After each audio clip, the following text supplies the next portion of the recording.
Bueno, buenos días, Dios los bendiga.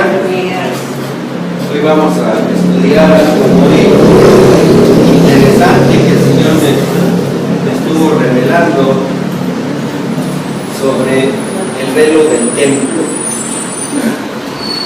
Hemos oído que cuando Jesús está en la cruz, ¿verdad? Que está en el sacrificio, dicen los evangelios sinópticos que se rasgó el templo, ¿verdad? De arriba hacia abajo. Pero ¿quién lo vio? ¿Quién estaba dentro del templo para que pudiera decir que se rasgó el templo? Si los que andaban con Jesucristo lo que menos querían era acercarse al templo y a los judíos, ¿verdad? Pero vamos a entender qué significa eso, ¿verdad? Porque muchas veces, y yo me incluyo, ¿verdad? Se había predicado que el templo se rasgó y hay quienes dicen que hasta se cayó el templo, y pues ni es cierto, porque el templo fue destruido hasta 70 años después con la invasión romana. Pero vamos a entender lo que la Biblia nos dice. Vamos al libro de Éxodo, capítulo 26, versículos del 31 al 36. Y vamos a ver cómo la profecía del Antiguo Testamento siempre está encaminada a Jesucristo y a su sacrificio, ¿verdad? Porque a veces leemos y como que no le encontramos el sentido a algunas cosas, ¿verdad? O no le damos importancia, pero vamos a ver algo muy hermoso. Éxodo 26, del 31 al 36. Amén. Dice así la santa palabra del Señor: también harás un velo de azul, púrpura, carmesí y lino torcido. Será hecho de obra primorosa con querubines, y lo pondrás sobre 4 columnas de madera de acacia cubiertas de oro, sus capiteles de oro sobre sus basas de plata. Y pondrás el velo debajo de los corchetes y meterás allí el velo. Del velo adentro el arca del testimonio, y aquel velo os será separación entre lugar santo y santísimo. Pondrás el propiciatorio sobre el arca del testimonio en el lugar santísimo, y pondrás la mesa fuera del velo, y el candelero enfrente de la mesa al lado sur del tabernáculo, y pondrás la mesa al norte, del lado del norte. Harás para la puerta del tabernáculo una cortina de azul, púrpura, carmesí y lino torcido, obra del recamador. El velo, de acuerdo a la traducción del arameo o del siriaco, representaba una barrera, un obstáculo, una división. Para eso se puso, ¿verdad? Entonces, cuando se construye el tabernáculo, Dios le da la instrucción a Moisés para que existiera un obstáculo entre la relación del hombre y Dios, ¿verdad? Es decir, el hombre llegaba al atrio del tabernáculo, del templo, después pasaba al lugar santo y hasta ahí se quedaba, ¿verdad? Ni los sacerdotes podían pasar más que una sola vez al año, ¿verdad? Y el que pasaba y estaba impuro, la gloria de Dios ahí lo mataba, ¿verdad? Le tenían que amarrar unas campanitas en los flecos de su vestidura, ¿sí? Para que cuando dejaran de oírse las campanitas, pues nomás lo jalaban y ya había fallecido, ¿verdad? Porque había entrado impuro o había entrado lleno de pecado. Pero vamos a ver qué significaba el velo. Ya dijimos que el velo era la separación entre la relación del hombre con el lugar santísimo. Pero fíjense las características del velo. Dice que era un velo azul, ¿sí? El color azul representa el hombre, ¿sí? El ser humano. Y luego dice que venía púrpura. La púrpura es el color de los reyes, ¿sí? La majestad de los reyes. Y luego venía de color carmesí, que es el color de la sangre, ¿sí? Y luego venía que era de lino torcido, sacrificio, dolor, ¿sí? Entonces fíjense cómo el velo representaba al Hijo del Hombre, Rey de Reyes, que iba a derramar su sangre en el sacrificio del lino torcido. Dice que tremendo está eso, ¿verdad? Ahora, ¿qué marcaba ese velo? El camino hacia el lugar santísimo, ¿verdad? Entonces, cuando nosotros vemos el por qué Dios le manda a Moisés poner esa división, ¿sí? No era porque quería ponerle un obstáculo al hombre para llegar fácilmente a Dios, sino que estaba avisando que tenían que cruzar, que quitar ese obstáculo, ¿sí? Pero que no lo podían quitar por mano de hombre, porque ese velo era Jesucristo, ¿sí? Fíjense qué tremendo, ¿verdad?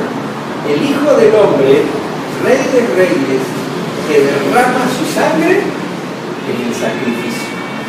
Eso significaba cómo construyeron, cómo elaboraron el velo, algo muy hermoso, ¿verdad? Muy profundo, ¿verdad? Entonces, vamos por favor al libro de Mateo, capítulo 27, con este antecedente, ¿verdad?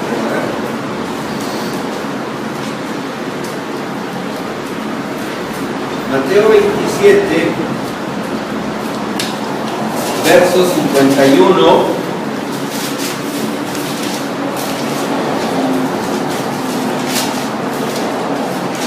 desde el 50 al 51, Mateo 27, 50, 51, dice: mas Jesús, habiendo otra vez clamado a gran voz, entregó el Espíritu, ¿sí? Es decir, se había torcido el lino. ¿Sí se dan cuenta? Se había consumado la tortura, el sacrificio, la muerte. ¿Había sido crucificado el Hijo del Hombre? Sí. ¿Había sido crucificado y burlado y vilipendiado el Rey de Reyes? Sí. ¿Se había derramado su sangre? Sí. Entonces se estaba cumpliendo todo lo que significaba el velo. ¿Y qué pasa cuando se concluye el sacrificio de Jesús? Dice en el verso 51: y he aquí, el velo del templo se rasgó en dos, de arriba abajo, y la tierra tembló y las rocas se partieron. En el libro del Éxodo estábamos hablando del tabernáculo de Dios, ¿verdad? Alrededor que se fundó. Y el tabernáculo de Dios y el templo de Salomón, dice la Biblia que fueron construidos como sombra de lo que existía en el cielo, ¿verdad? Había sido un modelo únicamente para representar en la tierra lo que había en el cielo. Entonces, aquí cuando los evangelios hablan del templo, no hablan del templo de Salomón, ¿sí?, sino del tabernáculo espiritual. ¿Y quién es el tabernáculo espiritual? Jesucristo mismo. Jesús es el templo de Dios, ¿verdad? Entonces, ¿qué sucede? Que dice, se rasga el templo de arriba hacia abajo. ¿Por qué de arriba hacia abajo? Porque ahí está el origen, porque es la relación que Dios está haciendo directamente con el hombre. ¿Para qué? Para abrir el camino para que el ser humano llegásemos a la presencia de Dios. Vamos a Marcos 15, es el otro evangelio de los sinópticos, versos 37 y 38.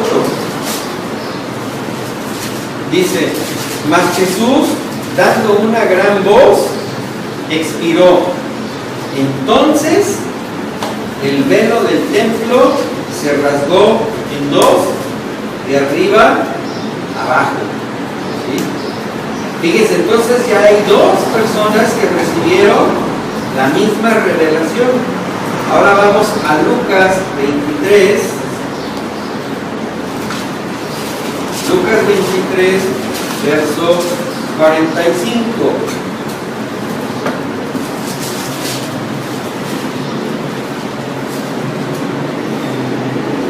Dice que una vez que Jesucristo está falleciendo, ¿verdad? Dice: y el sol se oscureció y el velo del templo se rasgó por la mitad. Fíjense qué interesante, como tres personas diferentes que nunca estuvieron en el templo reciben la misma revelación. ¿Se acuerdan ustedes el jueves que dijimos que los evangelios se escribieron aproximadamente 60 años después de la muerte de Cristo? ¿Verdad? Pero esta revelación la tenían muy presente los tres escritores de los evangelios. ¿Verdad? Los tres tenían muy presente qué había sucedido. Entonces, esa interpretación que a veces les dábamos o se les sigue dando, ¿verdad?, de que era el velo del templo de Salomón, no es correcta. Tan sencillo porque ni siquiera estaban ahí, ¿verdad? No podían haberlo visto, ¿no? Entonces, si entendemos cómo desde el Éxodo ya el velo tenía un destino final, que era el lino torcido, la tela torcida, ¿verdad?, que era el sacrificio, y los colores hablaban de todo el paso de Cristo, desde el Hijo del Hombre, el Rey de Reyes, la púrpura del Rey de Reyes, el carmesí, el derramamiento de la sangre, hasta su muerte. ¿Sí? Entendemos cómo fue realmente el efecto espiritual de la muerte de Jesús en la cruz. Ese fue el efecto espiritual, el derribar la barrera, el obstáculo que existía para tener acceso al lugar santísimo, ¿verdad? El velo del templo se rasgó de arriba a abajo. ¿Por qué? Porque Dios mismo, ¿sí?, fue el que quitó esa barrera por medio del sacrificio de su Hijo. Porque en el templo del hombre era intocable el velo, ¿verdad? Por eso había sacerdotes, ¿verdad?, y había diferentes niveles de sacerdocio, ¿verdad? El conglomerado de sacerdotes nada más podían llegar hasta el lugar santo, ni siquiera se podían asomar.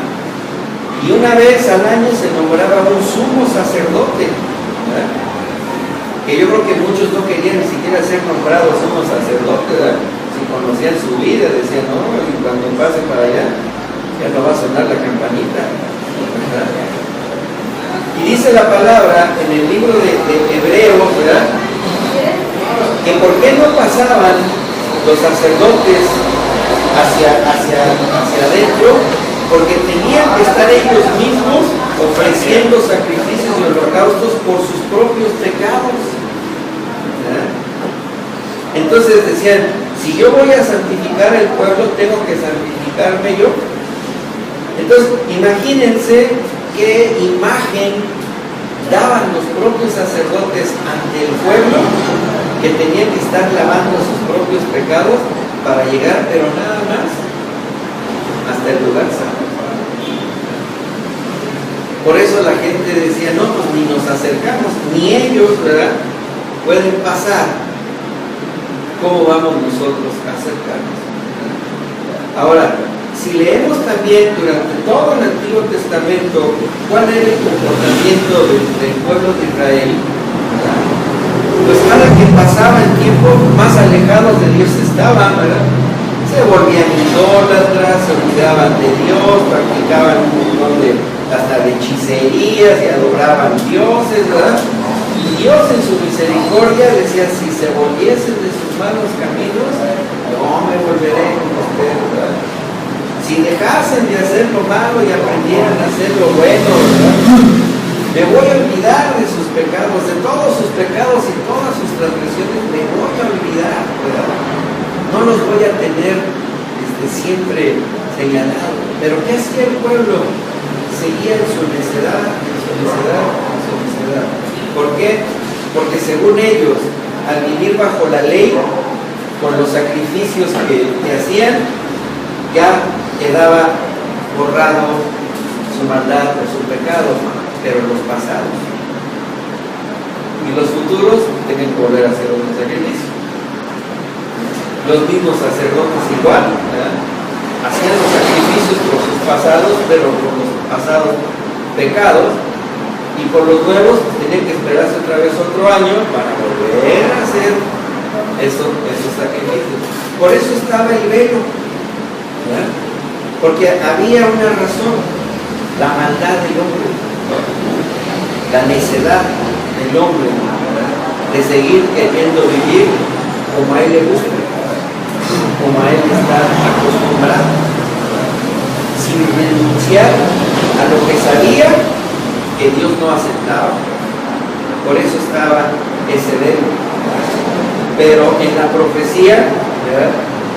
El Señor dice, cuando el velo esté torcido se va a rasgar, se va a acabar todo eso. ¿Por qué? Porque ahora va a haber un sumo sacerdote que con un solo sacrificio, una vez y para siempre, quedaron borrados todos los pecados, presentes, pasados y futuros, y por cuanto que él no pecó. Pero él mismo tenía que ser el holocausto, él mismo tenía que ser el sacrificio. Vamos a Hebreos, vamos a Juan 14.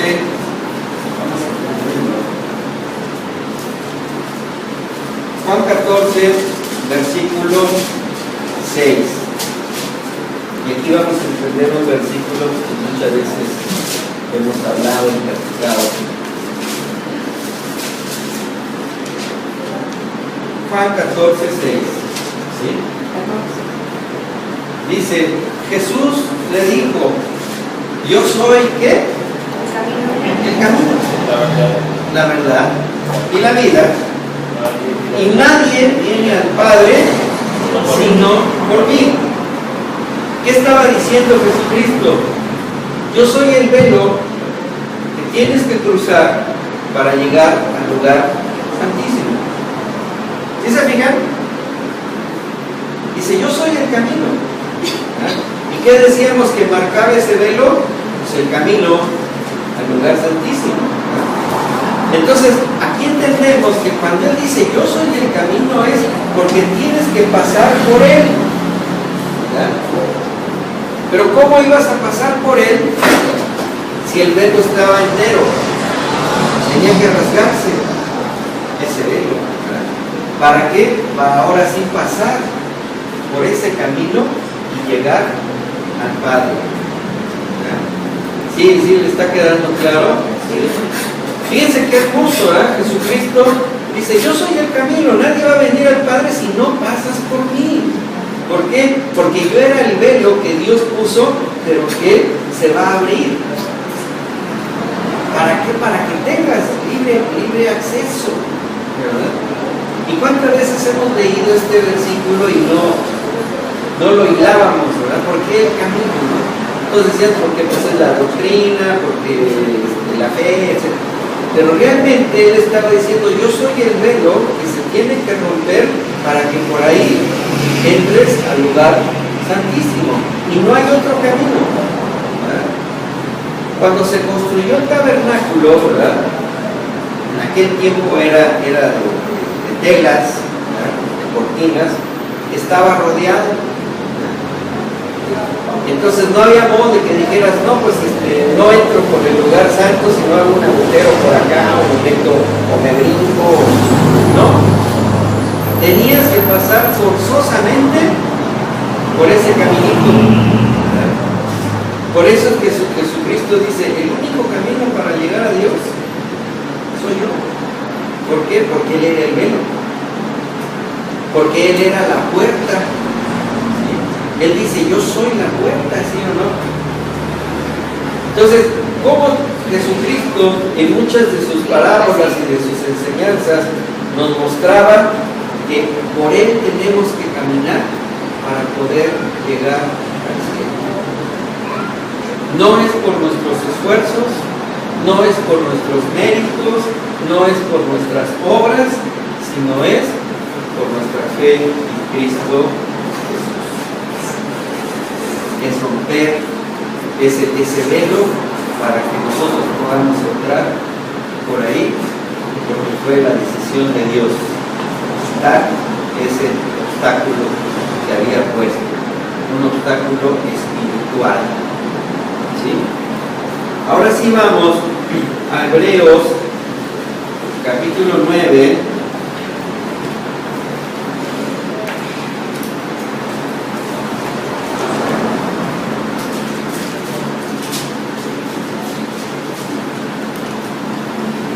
Hebreos capítulo 9, versos del 6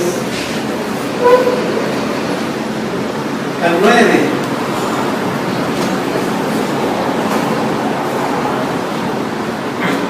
Hablando de cómo está construido el tabernáculo en el cielo, dice así: y así dispuestas estas cosas, en la primera parte del tabernáculo entran los sacerdotes continuamente para cumplir los oficios de culto. ¿Sí? Hebreos 9:6. Y luego dice, pero en la segunda parte, solo el sumo sacerdote una vez al año, no sin sangre, la cual ofrece por sí mismo y por los pecados de ignorancia del pueblo, dando el Espíritu Santo a entender que con esto que aún no se había manifestado el camino, ¿a dónde? Al Santísimo. Fíjense qué importante. Entre tanto que la primera parte del tabernáculo estuviese en pie. Le vamos a hacer un alto. La primera parte del tabernáculo, el lugar santo, donde se ofrecían los sacrificios, donde se ofrecían las libaciones y todo eso, que representaba la religiosidad, la ley. ¿Sí? Entonces, ¿qué pasaba con la gente que no ofrecía sus sacrificios? No era perdonada. Es como ahora, ¿verdad? Que en aquel tiempo tenían que gastar su dinerito para comprar un becerro o una oveja o unos tórtolos o un carnero, ¿verdad? Pero y los que no tenían,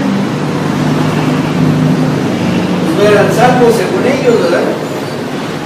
Y los que tenían, pues compraban su salvación por medio del sacrificio que entregaban, ¿sí o no? Es la religión, la religiosidad es la salvación por obras, por lo que hagas, por lo que des, por lo que tengas, ¿verdad? Por lo que ofrezcas, eres salvo. Entonces dice aquí, pero el Espíritu Santo, ¿verdad?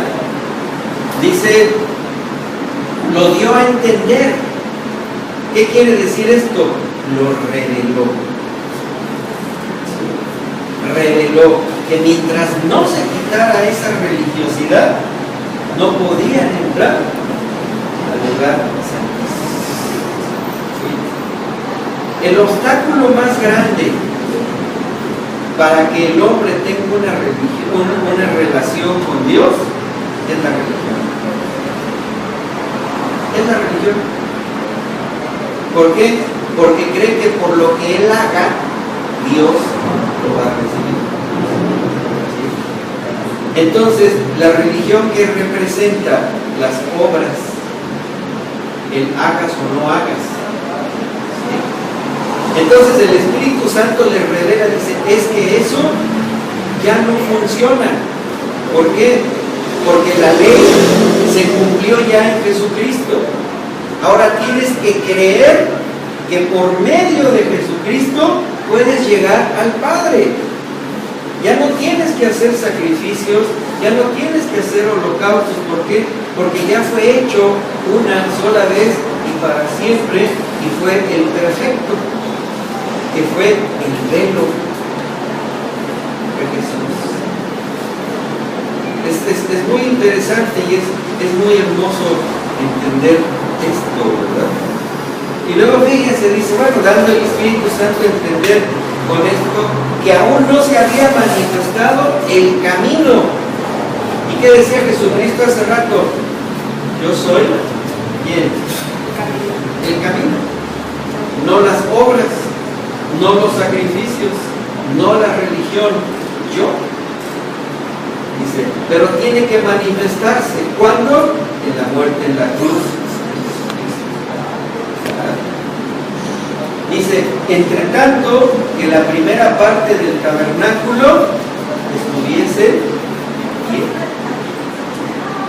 Mientras el ser humano no se quite de su cabeza que él es capaz de alcanzar el cielo, no puede tener un pleno conocimiento, ¿sí?, de la obra sacrificial. Mientras el hombre no se quite de la cabeza todos esos caminos torcidos y equivocados, de que todos llevan al cielo, que todos los dioses son el mismo Dios, que todos son buenos, mientras no se quite eso y piense únicamente en que hubo un solo sacrificio hecho por el Hijo de Dios, mientras no entienda eso, nunca va a poder entender el camino.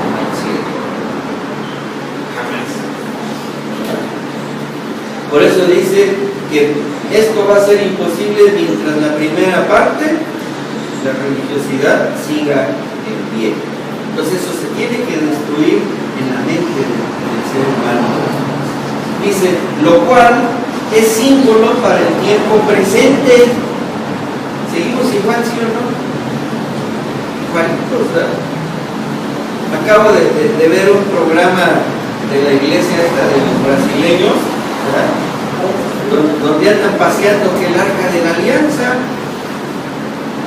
y va a venir aquí a Pato, por cierto, ¿verdad?, y andan disfrazados todos de sacerdotes judíos y las multitudes así queriendo tocar. Fíjense qué terrible, ¿no? Después de 2000 años de Jesucristo y todavía seguimos pensando en eso, ¿verdad? Porque ni siquiera la Biblia han leído. Sabemos que el arca de la alianza no está en la tierra, está en el cielo, está en el tabernáculo real, ¿verdad? Pero la gente sigue creyendo, ¿verdad? Gente que le reza a Judas Tadeo, a la Chole, a la Lupe y a todas las demás señoras esas, ¿verdad? Y que les tienen más miedo a ellas que a Dios. Les tienen más fe a ellas que a Dios. Bueno, no es fe, es esperanza, porque la fe es un don de Dios, y la esperanza el hombre la tiene por recibirlo, ¿no? Pero ¿cómo es posible que la gente se someta, ¿verdad?, a la creación real o irreal, pero finalmente es creación y no al creador, ¿verdad? Por eso dice, es un símbolo del tiempo presente. La gente sigue atorada, ¿verdad?, en la religiosidad, en el sacrificio, en la ofrenda, en las mandas, en las promesas, en tantas cosas que uno ve que dices, bueno, ya ni siquiera es racional lo que estás haciendo, ¿verdad? ¿Cómo adorar un pedazo de yeso, un pedazo de madera, o de oro, o una mancha, o tantas cosas que dice uno? Bueno, ya no nos vayamos a la Biblia, vamos a hablar a la razón nada más, ¿no? Que la Virgen del Metro, la de la tortilla, la del sartén, la del puente acá del Castro del Río, que el agua del Tlacote, que el pinito cacahuate, ¿qué es eso? ¿Y dónde está Dios? ¿Dónde está Dios? Por eso la gente no entiende cuando tú le hablas de Jesucristo, del camino, porque ellos han inventado sus caminos por todos lados, ¿verdad? Y luego fíjense cómo dice en el verso 9, lo cual es el símbolo para el tiempo presente, según el cual se presentan ofrendas y sacrificios que no pueden hacer perfecto en cuanto a la conciencia al que practica ese culto. ¿Por qué? Porque lo que hoy pago, mañana lo vuelvo a repetir, lo vuelvo a pagar, ¿y qué pasa? Y ahí me la llevo. Dice, ya que consiste solo de comidas y bebidas, de diversas alusiones y ordenanzas acerca de la carne, impuestas hasta el tiempo de reformar las cosas.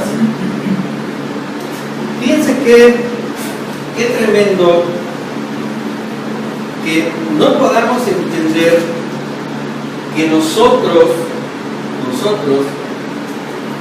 debemos saber que el velo que a nosotros como cristianos nos impedía llegar a Dios ya fue roto. ¿Sí?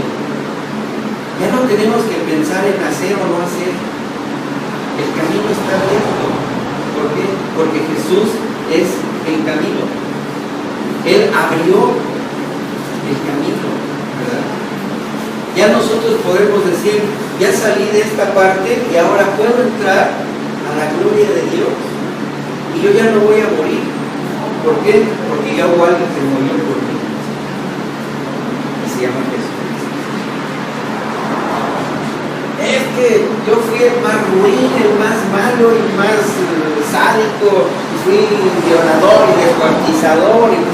Sí, pero eso lo fuiste aquí en la carne. Sí.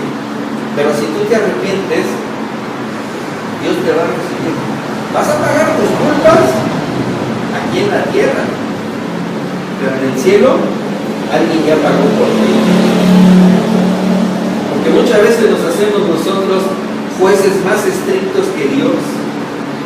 Lo que Dios perdona, nosotros lo condenamos. ¿Sí o no? Y lo que Dios aborrece, nosotros lo exaltamos. ¿Verdad? Como luego les digo, ¿cuántos de aquí han ido a un velorio o a un entierro? ¿Y en alguna ha habido un muerto malo? ¿Han oído que hablen mal del muerto? Aunque uno lo conoce, ¿verdad? Y dice, no, hombre, es que era Ali Baba y los 40 ladrones se quedaban chiquitos, ¿verdad? Era el maestro del mocha oreja. Pero que dice, no, era buenísimo, era un ángel de Dios, Dios lo tenga en su santo seno, ¿verdad? Y vamos a leerle su novenario y no sé qué. Y no hay muertos más, el infierno está vacío, ¿verdad? Y dices, no, disculpa, ¿verdad?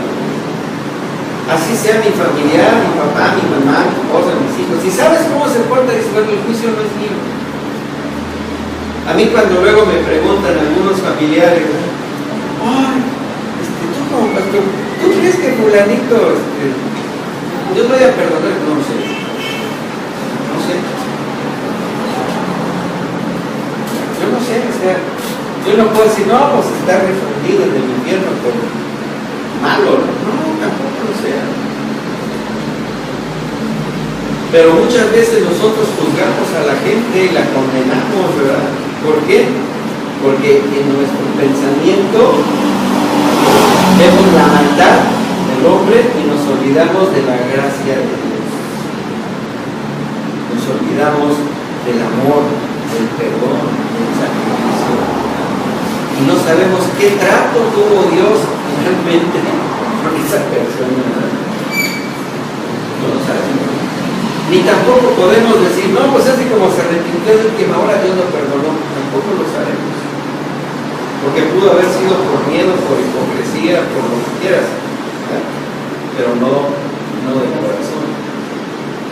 Entonces, cuando alguien nos pregunte, oye, ¿tú crees que fue el cielo o el infierno? ¿Quién sabe? El juicio es del Señor, el perdón es del Señor. Nosotros no sabemos más que el camino que tenemos que seguir.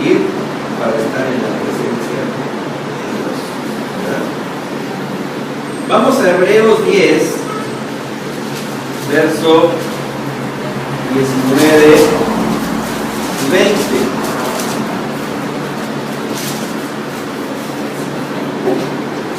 Del 18 al 20. Dice: pues donde hay remisión de estos, de pecados, no hay más ofrenda por el pecado. Así que, hermanos, fíjense, teniendo libertad para entrar en el lugar santísimo por la sangre de Jesucristo, luego dice, por el camino nuevo y vivo que Él nos abrió, ¿a través de qué? Y luego que sigue. Esto es de su carne. ¿Más claro? Ahí está el velo, el cuerpo de Cristo. ¿Sí se fijan? Entonces, el velo era tela. El velo que se rasgó era el del templo de Salomón, ¿no? Era el cuerpo. Fíjense cómo la Biblia se interpreta por sí misma. Tenemos que ir leyéndola de poco a poco, ir entendiéndola. Y muchas veces oímos cosas, ¿verdad?, pero no las ligamos con lo que sigue hablando la misma palabra de Dios, ¿verdad?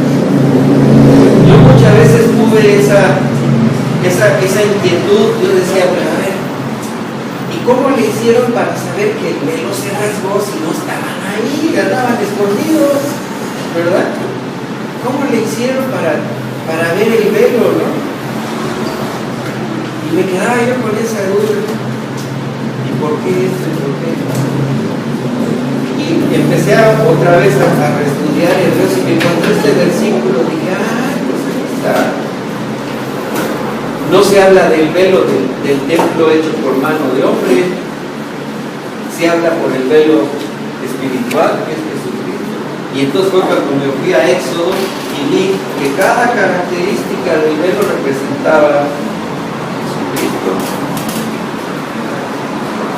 Entonces ahora sí entendemos, ahora sí tenemos el antecedente bíblico para decir: el velo del templo que se rasgó en la cruz era el cuerpo de Jesucristo.